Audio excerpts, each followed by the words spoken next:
Bom dia, boa tarde, boa noite, queridos alunos. Tudo bem? Professor Marcelo aqui. E hoje a gente vai fazer um histórico do amônio etileno. O etileno vai começar com uma história um pouco diferente dos outros amônios que a gente estudou já em fisiologia vegetal, porque a gente já conhecia a molécula do etileno antes de saber que ele era um amônio vegetal. A gente já usava a molécula de etileno, que é relativamente simples quando a gente compara com outras moléculas de outros amônios, né? É bem fácil de memorizar a fórmula dela. A gente usa o etileno, por exemplo, em plásticos e detergentes. Se você pegar shampoos que você tem na sua casa, ou às vezes esses frascos de detergente, pode olhar e vocês vão ver que tem etileno dentro deles. Tá? Temos anticongelantes e por muito tempo a gente usava etileno como analgésico. A gente dava para a criança aqui uma solução através de nebulização de 85% de etileno e 15% de oxigênio. A gente não faz mais isso hoje, mas a gente usava isso por bastante tempo. Então, olha que interessante. É uma molécula que a gente não sabia nada de hormônio, de etileno ser hormônio de planta, mas a gente conhecia a importância dela e usava ela para outras coisas. E onde que começa a história do etileno em plantas? Para a gente falar a respeito disso, a gente tem que abrir um livro que a gente talvez não abre tanto dentro de um curso de fisiologia vegetal, ou de um curso mais voltado para ciências. A história do etileno vai começar dentro da Bíblia. Vamos abrir a Bíblia no livro de Amós, no Antigo Testamento, em 7,14, e vamos ler aquela passagem ali. Ó. Respondeu Amós e disse a Amazias: não sou um profeta nem discípulo de profeta, mas boiadeiro e amaciador de sicômoros. Quando eu estou em sala de aula com vocês, eu pergunto para vocês o que é ser um amaciador de sicômoro. Vocês conhecem alguém que é amaciadora de sicômoros? O que é ser amaciador de sicômoro? O que é um sicômoro, para começar? Sicômoro era um figo que a gente cultivava no Mediterrâneo há muito tempo atrás. Ele é um pouquinho menor do que o figo, um pouco mais duro do que o figo, e a gente usava para alimentação humana. Hoje em dia a gente não faz mais muita coisa com ele, porque ele é mais durinho do que um figo comum, né? O que é ser um amaciador de sicômoro, essa profissão que não existe mais? O Amós, quando ele estava tratando dessa passagem, descrevendo a sua profissão para o Amazias, ele descreveu que ele era um amaciador de sicômoros. O Amós, ele vinha com uma faca e ele fazia cortezinhos aqui, ó, no sicômoro. Ele vinha com uma faca e fazia uns cortezinhos assim, ó, no sicômoro. E esses cortes levavam o sicômoro a ficar mais molinho e mais palatável. Tá? Por isso que ele era um amaciador de sicômoro. Quando ele cortava, aquilo ficava mais mole e mais fácil de você comer. Ele não sabia, mas quando ele estava fazendo isso, quando ele estava cortando o sicômoro, ele estava liberando um gás que promovia o amadurecimento desse fruto, tá? E eventualmente deixava ele mais molinho para você comer. Que gás será que é esse? Talvez tenhamos ideia de que gás seja esse que está promovendo o amaciamento de sicômoros. Então, agora vocês já sabem o que significa ser um amaciador de sicômoros. Vocês conhecem alguém que é amaciador de sicômoro? Vamos avançar um pouquinho no nosso histórico e ver que a gente começa a queimar combustíveis de origem vegetal para liberar etileno, e isso de forma involuntária, sem a gente saber que a gente está liberando etileno, está amadurecendo o fruto. Então, por exemplo, ó, chineses estavam queimando incenso para amadurecer pera. Os caras pegavam incenso, que é basicamente resto de tecidos vegetais, queimava aquele incenso e por algum motivo aquilo fazia a fruta amadurecer. Em 1800, russos e portugueses utilizavam o gás produzido pela queima de madeira, ou seja, combustível de origem vegetal, para induzir produção de flores em plantas de pepino e abacaxi. Processo diferente agora, indução de flor, sendo dada por quem? Por queima de um combustível de origem vegetal. Esse combustível libera etileno e isso leva à produção de flores nessas duas plantas. Uma prática que a gente faz com abacaxi até hoje em dia para fazer ele florescer mais rápido é dar etileno. Etileno induz fluorescência em abacaxi. A nossa história vai continuar com a gente queimando combustíveis de origem vegetal, mas agora em outro local, ó, dentro de vagões de transporte de frutos. Então, no final do século XIX, fogões de querosene começaram a ser utilizadas dentro de vagões de transporte de fruto para impedir que laranjas, frutos de laranja, congelassem durante o transporte. Então, vamos supor que a gente está aqui num trem que vai fazer vai transportar laranjas lá da Flórida para o Canadá, lá para a região de Toronto, sei lá, vamos imaginar assim. Vai pegar um período de frio durante o seu caminho e para não estragar a laranja, o que o pessoal fazia? Colocava fogões com querosene dentro desses vagões para deixar aquela laranja aquecida, não sofrer com o processo de congelamento. E aí acontecia uma coisa muito interessante. O pessoal observava que quando eles colocavam as laranjas dentro desses vagões com fogões de querosene, a laranja que você colocou lá na Flórida verde, ela chegava com uma coloração melhor no destino, lá em Toronto, no nosso exemplo fictício aqui. Então, alguma coisa estava acontecendo durante esse transporte, nesse vagão com fogão de querosene, que estava fazendo esse fruto amadurecer, esse fruto ficar com uma coloração melhor durante o transporte. Obviamente que essa prática foi descontinuada, essa prática de você colocar fogões de querosene dentro de vagões de trem, por um motivo bem óbvio. Acho que uma imagem vale mais do que 1000 palavras aqui.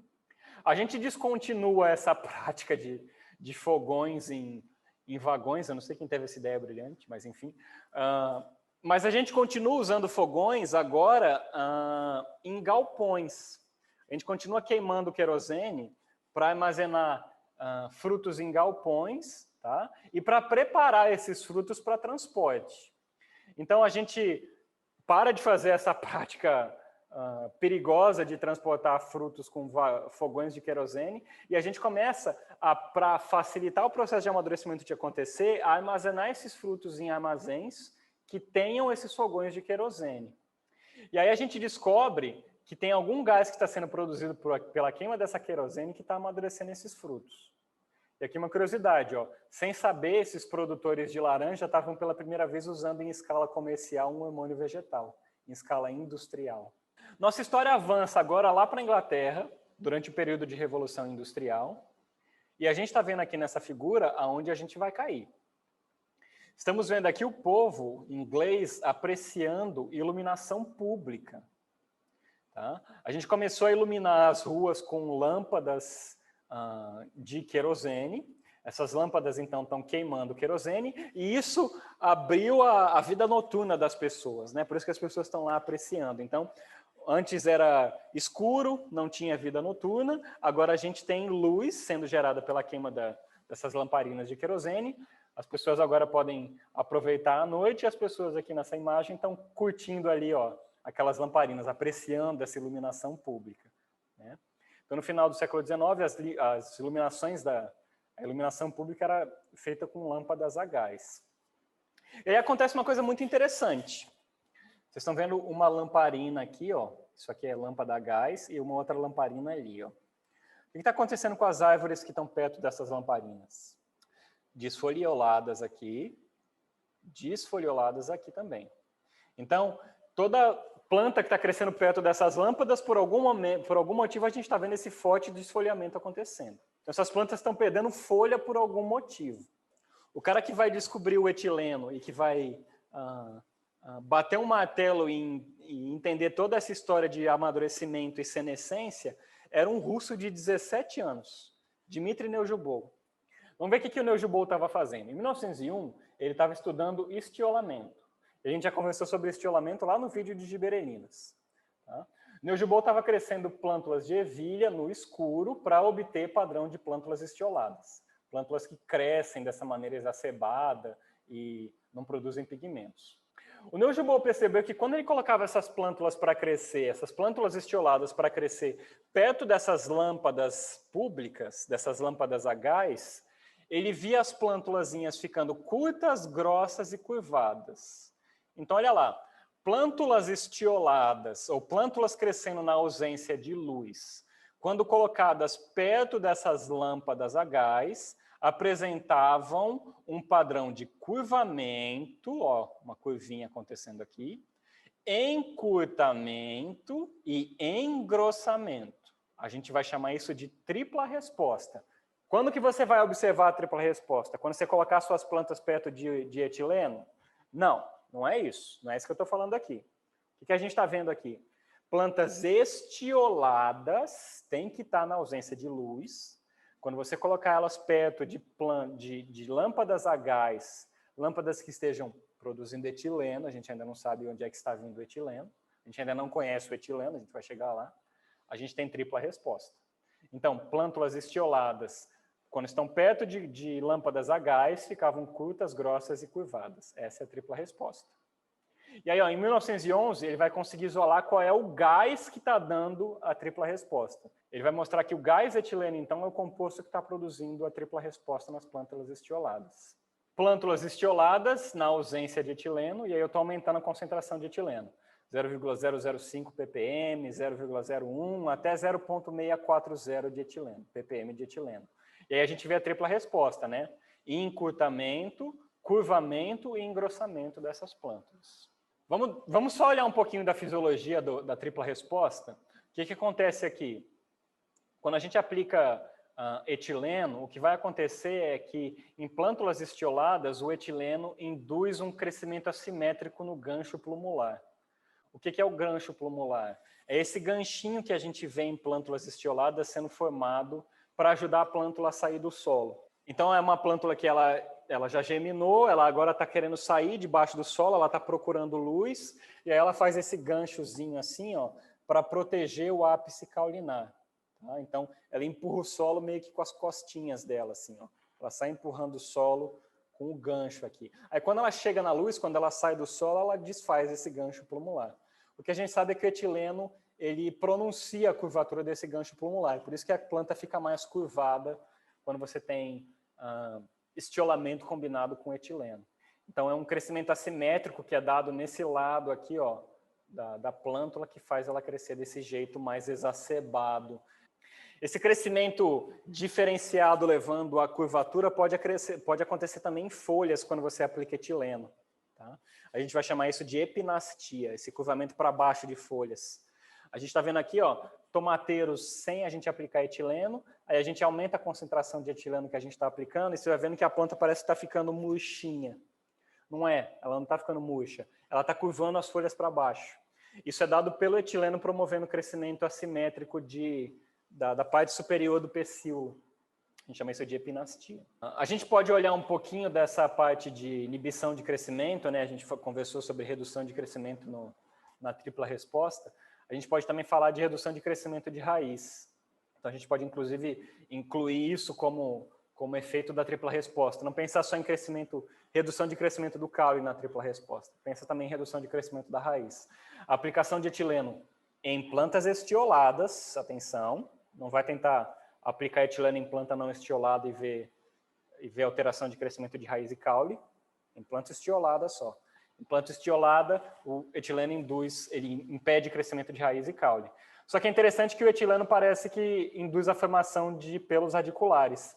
Então, ele reduz o crescimento da raiz, mas ele faz ela crescer mais pelos radiculares. Vamos continuar a nossa história do etileno aqui, ó. O etileno é o Wargain, que em 1934 colocou maçãs em amadurecimento dentro de uma cúpula, fechou essa cúpula e começou a pegar esses emanados gasosos que estavam sendo produzidos pela maçã. O que estava saindo ali da maçã durante o processo em que ela estava maturando? E ele conseguiu isolar de 30 quilogramas de fruto, 0,85 gramas de etileno desses emanados gasosos. Vocês já ouviram falar que uma maçã podre apodrece as outras ao redor delas? Isso é biologicamente pura verdade. O que acontece é que quando a maçã está amadurecendo, ela produz etileno.